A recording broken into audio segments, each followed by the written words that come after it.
ನಮಸ್ಕಾರ. ಉತ್ತರ ಕರ್ನಾಟಕ ಬುಲೆಟಿನ್ಗೆ ಸ್ವಾಗತ. ನಾನು ಶುಭಾ ಎಂಪೌಲ್. ರಾಜ್ಯದಲ್ಲಿ ಮುಖ್ಯಮಂತ್ರಿ ಬದಲಾವಣೆ ಬಿಜೆಪಿಯ ಸೃಷ್ಟಿ. ಜನರನ್ನು ಡೈವರ್ಟ್ ಮಾಡಲು ಈ ರೀತಿ ಕುತಂತ್ರ ಮಾಡುತ್ತಿದ್ದಾರೆ ಎಂದು ಸಣ್ಣ ನೀರಾವರಿ ಸಚಿವ ಎನ್ಎಸ್ ಬೋಸರಾಜ್ ಆರೋಪಿಸಿದರು. ಹುಬ್ಬಳ್ಳಿ ಅಂಕೋಲಾ ರೈಲ್ವೆ ಯೋಜನೆ ಹಾಗೂ ಬೆಂಗಳೂರು ಹಾಸನ ಮಂಗಳೂರು ನಡುವೆ ಜೋಡಿ ರೈಲ್ವೆ ಮಾರ್ಗ ನಿರ್ಮಾಣ ಕುರಿತು ಶೀಘ್ರದಲ್ಲೇ ಕೇಂದ್ರ ಸಚಿವರೊಂದಿಗೆ ಸಭೆ ಆಯೋಜಿಸಿ ಆಹ್ವಾನ ನೀಡುವುದಾಗಿ ಮೂಲಸೌಕರ್ಯ ಅಭಿವೃದ್ಧಿ ಸಚಿವ ಎಂಬಿ ಪಾಟೀಲ್ಗೆ ಕೇಂದ್ರ ರೈಲ್ವೆ ಖಾತೆ ರಾಜ್ಯ ಸಚಿವ ವಿ ಸೋಮಣ್ಣ ಭರವಸೆ ನೀಡಿದರು. ಉಚಿತ ಗ್ಯಾರಂಟಿಗಳನ್ನು ನೀಡಲು ಕಾಂಗ್ರೆಸ್ ಸರ್ಕಾರದ ಬಳಿ ಹಣವಿಲ್ಲ. ಅದಕ್ಕಾಗಿ ಇದೀಗ ಬಡವರ ರೇಷನ್ ಕಾರ್ಡ್ ರದ್ದು ಮಾಡಿ ದುಡ್ಡು ಮಾಡಲು ಹೊರಟಿದೆ ಎಂದು ಪ್ರತಿಪಕ್ಷ ನಾಯಕ ಆರ್ ಅಶೋಕ್ ಟೀಕಿಸಿದ್ದಾರೆ.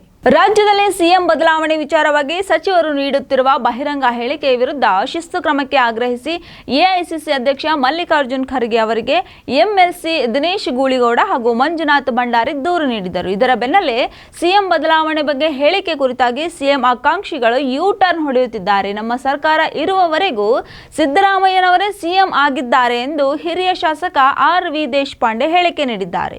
ಕಾಂಗ್ರೆಸ್ ಸರ್ಕಾರದಲ್ಲಿ ನಾಯಕತ್ವ ಬದಲಾವಣೆ ವಿಚಾರವಾಗಿ ಚರ್ಚೆ ನಡೆಯುತ್ತಿದೆ. ದಿನಕ್ಕೊಬ್ಬರು ನಾನು ಸಿಎಂ ಆಕಾಂಕ್ಷಿ ಎಂದು ಹೇಳಿಕೆ ನೀಡುತ್ತಿದ್ದಾರೆ. ಸಿಎಂ ಆದರೆ ತಪ್ಪೇನು ಎಂದು ಮುಖ್ಯಮಂತ್ರಿ ಆರ್ಥಿಕ ಸಲಹೆಗಾರ ಬಸವರಾಜ ರಾಯರೆಡ್ಡಿ ಪ್ರಶ್ನಿಸಿದ್ದಾರೆ.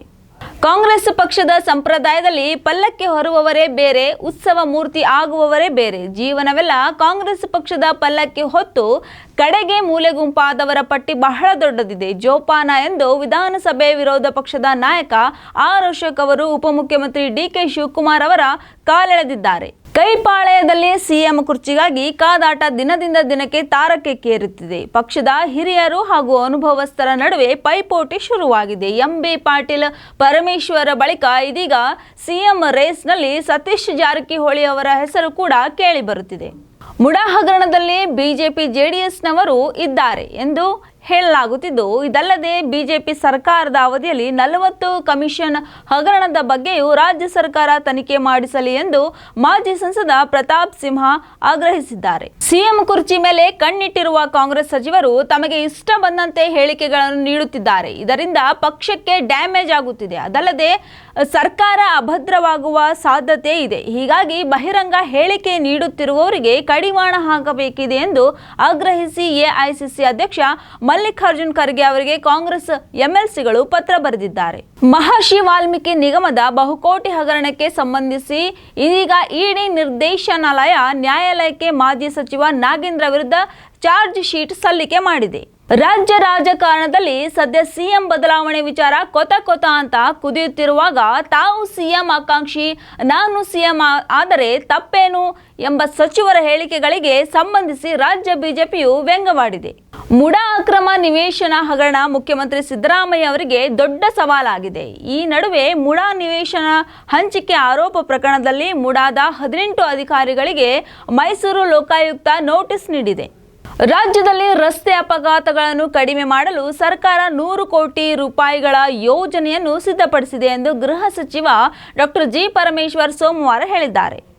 ದಶಕದ ಬಳಿಕ ಕಲಬುರಗಿಯಲ್ಲಿ ಇದೇ 17ರಂದು ಮುಖ್ಯಮಂತ್ರಿ ಸಿದ್ದರಾಮಯ್ಯ ಅಧ್ಯಕ್ಷತೆಯಲ್ಲಿ ಸಚಿವ ಸಂಪುಟ ಸಭೆ ನಡೆಯಲಿದ್ದು, ಸರ್ಕಾರದ ಹಂತದಲ್ಲಿ ಪ್ರದೇಶದ ವಿವಿಧ ಅಭಿವೃದ್ಧಿ ಕಾಮಗಾರಿಗಳ ಪ್ರಸ್ತಾವನೆ ಬಾಕಿ ಇದ್ದಲ್ಲಿ ಕೂಡಲೇ ಜಿಲ್ಲಾಧಿಕಾರಿಗೆ ಅರ್ಜಿ ಸಲ್ಲಿಸಬೇಕು ಎಂದು ಗ್ರಾಮೀಣಾಭಿವೃದ್ಧಿ ಮತ್ತು ಪಂಚಾಯತ್ ರಾಜ್ ಐಟಿಬಿಟಿ ಹಾಗೂ ಜಿಲ್ಲಾ ಉಸ್ತುವಾರಿ ಸಚಿವ ಪ್ರಿಯಾಂಕ್ ಖರ್ಗೆ ಸೂಚನೆ ನೀಡಿದರು. ನಮ್ಮ ಸರ್ಕಾರ ಅಧಿಕಾರದಲ್ಲಿ ಇರುವವರೆಗೂ ಸಿದ್ದರಾಮಯ್ಯ ಅವರೇ ಮುಖ್ಯಮಂತ್ರಿ, ನಾನು ಸಿಎಂ ಸ್ಥಾನದ ಆಕಾಂಕ್ಷಿಯಲ್ಲ ಎಂದು ರಾಜ್ಯ ಆಡಳಿತ ಸುಧಾರಣಾ ಆಯೋಗದ ಅಧ್ಯಕ್ಷ ಆರ್ ವಿ ದೇಶಪಾಂಡೆ ಹೇಳಿದರು. ಸಿದ್ದರಾಮಯ್ಯ ಅಧಿಕಾರ ಸ್ವೀಕರಿಸಿದ ದಿನದಿಂದಲೂ ಕಾಂಗ್ರೆಸ್ನ ನಾಯಕರಲ್ಲೇ ಮುಖ್ಯಮಂತ್ರಿ ಸ್ಥಾನಕ್ಕೆ ಪೈಪೋಟಿ ಆರಂಭವಾಗಿದೆ. ಈ ಹಿಂದೆ ಉಪಮುಖ್ಯಮಂತ್ರಿ ಡಿಕೆ ಶಿವಕುಮಾರ್ ಆಕಾಂಕ್ಷಿಯಾಗಿದ್ದರು. ಈಗ 10 ನಾಯಕರು ಹುಟ್ಟಿಕೊಂಡಿದ್ದಾರೆ ಎಂದು ಸಂಸದ ಜಗದೀಶ್ ಶೆಟ್ಟರ್ ವ್ಯಂಗ್ಯವಾಡಿದ್ದಾರೆ. ಪುಣೆ ಬೆಳಗಾವಿ ಮಧ್ಯೆ ವಂದೇ ಭಾರತ ರೈಲು ಆರಂಭಿಸಲು ನಡೆಸಿದ ಪ್ರಯತ್ನ ಈಗ ಸಾಕಾರಗೊಂಡಿದೆ. ಹುಬ್ಬಳ್ಳಿಯವರೆಗೆ ಸೇವೆ ವಿಸ್ತರಣೆಗೊಂಡಿದ್ದು, ಸೆಪ್ಟೆಂಬರ್ 15ರಂದು ಪ್ರಧಾನಿ ನರೇಂದ್ರ ಮೋದಿ ರೈಲಿಗೆ ಚಾಲನೆ ನೀಡಲಿದ್ದಾರೆ ಎಂದು ಸಂಸದ ಜಗದೀಶ್ ಶೆಟ್ಟರ್ ಹೇಳಿದರು.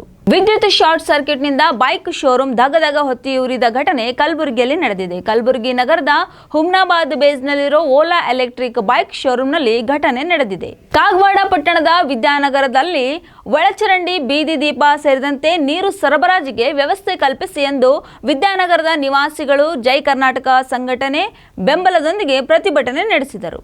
ನಿರಂತರ ಸುದ್ದಿಗಾಗಿ ನೋಡ್ತಾ ಇರಿ ಉತ್ತರ ಕರ್ನಾಟಕ ನ್ಯೂಸ್.